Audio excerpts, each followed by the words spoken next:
So in our first example here, we have 9 root 5s minus 5 root 5s. Are they like radicals? Yes.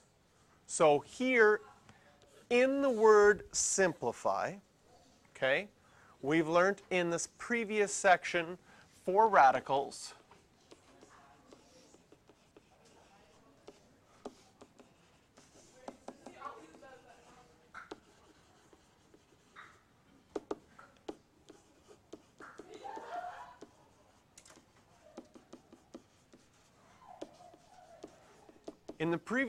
we learned that simplify means to write as a mixed radical. And in this section, we're going to learn that it means to combine radicals that are alike. So in this case, both 9 root 5 and 5 root 5 are already mixed radicals. And if I have 9 root 5s and I subtract 5 root 5s, I get 4 root 5s. And I would leave my answer like this because it's a mixed radical and all my like radicals have been combined. Okay? So here we have one word that means you need to know all of this. So the word simplify is quite complex. In part B, none of those currently are like radicals. But we might have to do what we learned in the previous section and write them as mixed radicals first. So I look at cube root of 24. Is there two numbers that I could multiply that equals 24, but one of them has to be a perfect cube? 8 and 3. So cube root of 24 I could change to 8 and 3. Minus, is there two numbers that multiply to 192 where one of them is a perfect cube?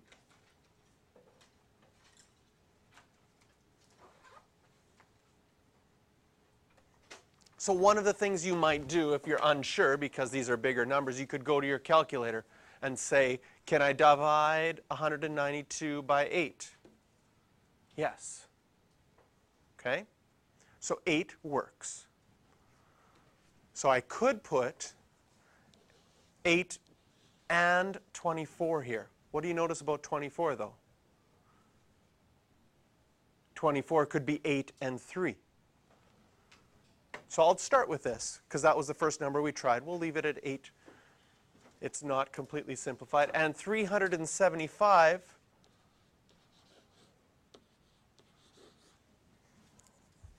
can you think of two numbers, one of them being a perfect cube? 125 and 3. So what does this mean? Well, the cube root of 8 is 2. So here I'm going to get 2 cube root of 3. Minus, and here I'm going to get 2 cube root of 24, but I'm going to change cube root of 24 because it's not simplified completely to 8 and 3 again. Is that okay? Is everybody following where the numbers are coming from? Cube root of 8 is 2. This number stays. Can't simplify that. Cube root of 8 is 2. This number I broke up to 8 and 3 again. Cube root of 125 is 5. Cube root of 3. Draw the arrows. This one went there. And this is one of the reasons why in mathematics we start working vertically. We work always underneath the previous line that we have so we can see where did these numbers come from. Does everything make sense with the line I had above it?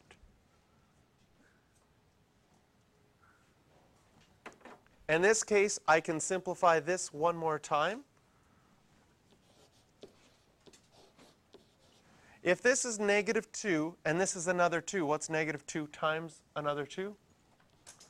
Negative 4.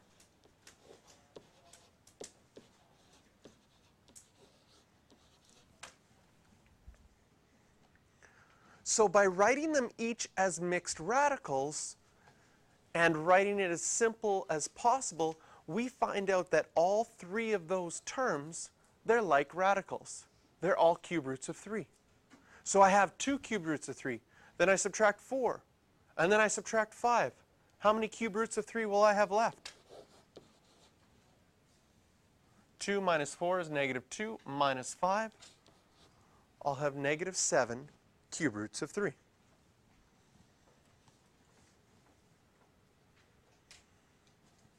And in part C, we have the square root of 63.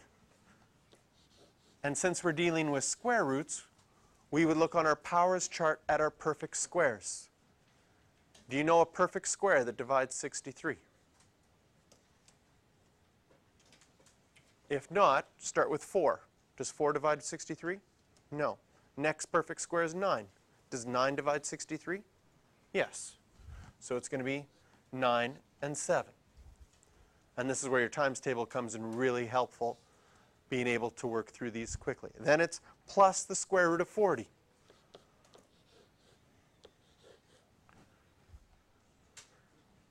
Any numbers that break up 40? 8 and 5, but are either 8 and 5 a perfect square? No. Sorry? 10 and 4. So we would use 10 and 4 because the square root of 4 is a perfect square. But 8 and 5, neither of those are perfect squares, so we wouldn't use those. So 10 and 4, the next number we have is minus the square root of 90. 90 is what times what? 9 and 10.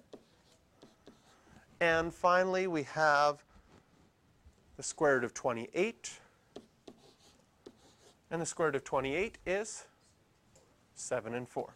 So you notice how I'm always writing my perfect square first. It doesn't matter the order, but I like to do that so that in my next line here I can say this square root of 9 is 3. Square root of 4 is 2. Square root of 9 is 3. Square root of 4 is 2. Do I have any like radicals? Yes. I have 3 root 7s minus 2 root 7s will leave me with root 7. 2 root 10s minus 3 root 10s will leave me with minus 1 root 10. You don't need to write a 1 in front. You can just write minus a root 10. We cannot put the 7 and the 10 together because these are not like radicals. So we can only combine radicals if, when we write them as mixed radicals, they have the same, both are square roots, and the number inside is exactly the same. Then we can put them together. Okay, we're going to take some time to practice these. 3, 4, and 9.